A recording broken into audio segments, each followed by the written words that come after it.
Cette histoire m'est arrivée il y a quelques années, mais je ne pourrai jamais l'oublier. Une nuit, il devait être 2 heures du matin, je rentrais seul à la maison en voiture. J'avais traversé un énorme orage qui grondait toujours au loin, le vent faisait plier les arbres sur les côtés, et j'étais vraiment fatigué. J'habitais au bord d'une route qui faisait face à un lac. Il n'y avait pas de maison entre ma maison et le lac, car le terrain n'était pas assez stable pour construire. Bref, j'étais proche de chez moi, je passais un virage, et à la sortie de celui-ci, je me rendais compte qu'il y avait quelque chose sur la route. Il ne me fallut pas beaucoup de temps pour comprendre qu'il s'agissait d'une femme. Elle se tenait au milieu de la route, immobile. Elle observait le lac, vêtue d'une chemise de nuit. Elle devait être glacée. J'ai ralenti, mais elle ne semblait pas me remarquer. Elle n'avait pas réagi à mes phares, elle ne se poussait pas alors que j'approchais.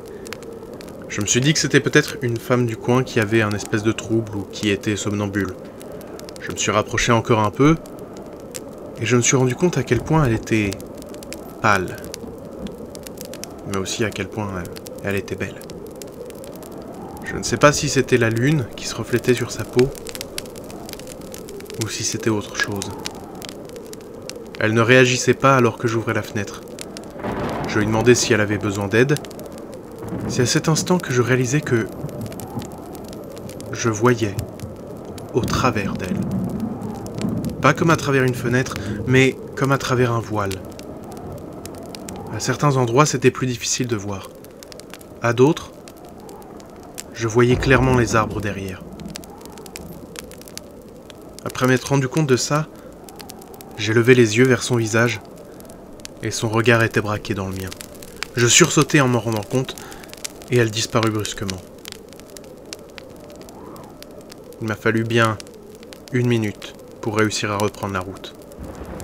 Je n'étais pas calmé, mais je ne voulais plus être seul ici. Je suis rentré chez moi, et je n'ai jamais compris ce que j'ai vécu.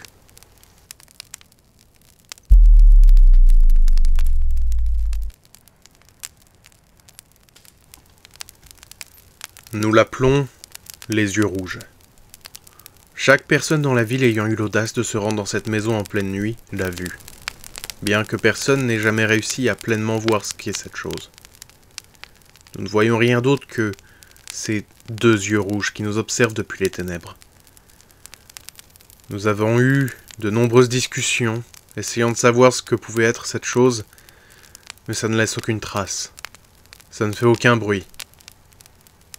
Chaque personne ayant croisé ces yeux rouges a ressenti une peur comme jamais auparavant, et le besoin irrépressible de s'éloigner et de ne plus jamais le rencontrer. La personne qui s'en est le plus rapprochée est mon oncle, quand il a vécu dans cette maison. Il était allé nettoyer un espace qui est habituellement fermé dans le grenier. Dans ce conduit, il expliqua avoir été entouré par une sensation d'oppression et de terreur, quand il a finalement vu une espèce de main trouble se diriger vers lui. Dans la panique, il s'est enfui de là, il a verrouillé l'espace qu'il nettoyait, et n'a plus jamais voulu ouvrir ce lieu. Je crois que c'est encore lui qui en a la clé. Toutes les personnes ayant vécu dans cette maison, maintenant abandonnée, ont été témoins ou victimes de choses inexplicables. À chaque fois, ces choses empiraient, jusqu'à ce que les gens déménagent. Mon oncle, par exemple, qui est un homme calme et bienveillant, était devenu de plus en plus prompt à la colère, et parfois à la violence. Lui qui déteste ne serait-ce que lever la voix, a un jour fait un blackout complet et s'en est pris à son fils.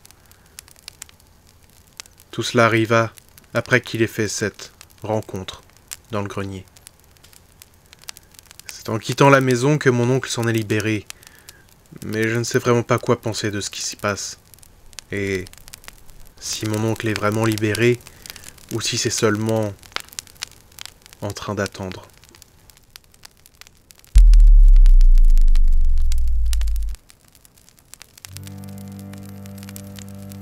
Quatre soleils illuminent le ciel, néant intérieur, privé de sommeil, cherchant la sagesse des jours meilleurs.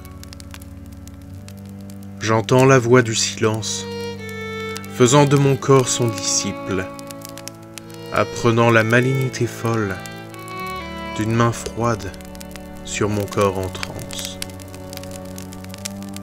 Je déguste l'odeur des cendres, je bois les larmes tombées du ciel. Les âmes en putréfaction, hordes sans vie, tournant en rond, silhouette brisée. Je touche ce chaleureux frisson d'un cœur brisé, détruit par sa faible humanité dès sa première respiration.